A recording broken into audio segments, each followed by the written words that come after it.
మన ఆంధ్ర రాష్ట్ర సీఎం గారు చేసినటువంటి ఆరోపణలు ఏదైతే ప్రపంచ ప్రఖ్యాతిగాంచినటువంటి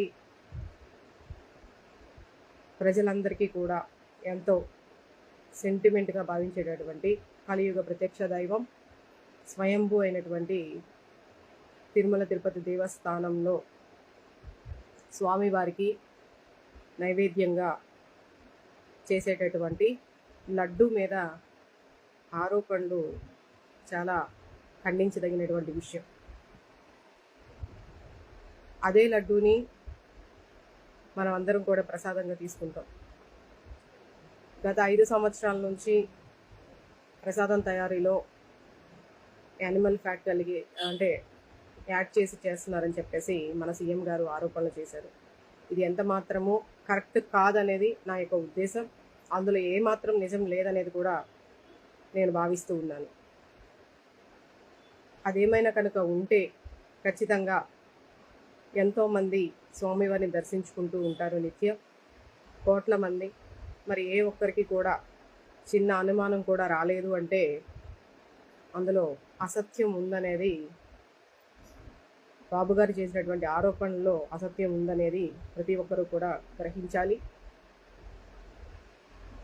ఇది ప్రజలందరికీ కూడా, భక్తులందరికీ కూడా, మరియు ఆస్థానంలో ఉండేటటువంటి పండితులు ఎంతో నిష్ఠగా, భక్తి శ్రద్ధలతో, నియమాలతో మడికట్టుకొని మరి తయారు చేసేటటువంటి శ్రీ వైష్ణవుల చేత లడ్డూ ప్రసాదాన్ని తయారు చేస్తారు. ప్రతి ఒక్కరిని కూడా మనోభావాలు దెబ్బతీసే విధంగా, వాళ్ళని అగౌరవపరిచే విధంగా, అనుమానించే విధంగా, వాళ్ళ యొక్క సామాజిక వర్గం పైనే అనుమానం తెచ్చే విధంగా, నమ్మకం లేని విధంగా ఆరోపణ చేయడం అనేది ఒక సీఎంగా, ఒక హుందాగా, ఒక బాధ్యత కలిగినటువంటి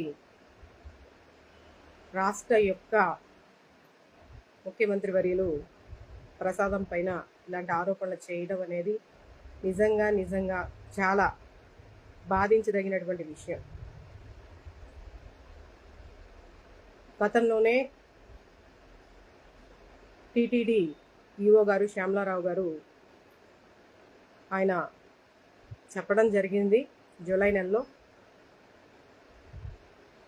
వెజిటేబుల్ ఫ్యాట్ ఉందని చెప్పేసి ఆయన చెప్పడం జరిగింది. మరి బాబు గారేమో యానిమల్ ఫ్యాట్ ఉంది, నాసి రకమైనటువంటి పదార్థాలు ఉన్నాయి, ఎన్నోసార్లు చెప్పానని చెప్పేసి ఆయన మాట్లాడడం జరిగింది. మరి ఎన్నోసార్లు కనుక మీరు చెప్పి ఉంటే ఈ 5 ఏళ్లలో ఏ రోజు కూడా మీరు తిరుమల తిరుపతి దేవస్థానానికి వెళ్ళి దేవుణ్ణి సందర్శించుకోలేదా? మరి అక్కడ ఉన్నటువంటి లడ్డూ ప్రసాదాన్ని స్వీకరించలేదా? మరి ఈరోజు కొత్తగా మీరు ప్రసాదం పైన ఆరోపణలు చేస్తూ ఉంటే ప్రజలందరూ కూడా నమ్మశక్యంలో లేరు. మీరు గమనించాలి. ఇది ప్రజలందరికీ సంబంధించినటువంటి విషయం. ముఖ్యంగా చాలా పవిత్రంగా భావించేటటువంటి ప్రసాదాన్ని హిందువులందరూ కూడా దేవుణ్ణి దర్శించినటువంటి అది ఒక ఎత్తు అయితే, ప్రసాదాన్ని ఇంటికి తీసుకొచ్చి 10 మందికి పంచడం అనేది మరొక ఎత్తు. కాబట్టి అటువంటి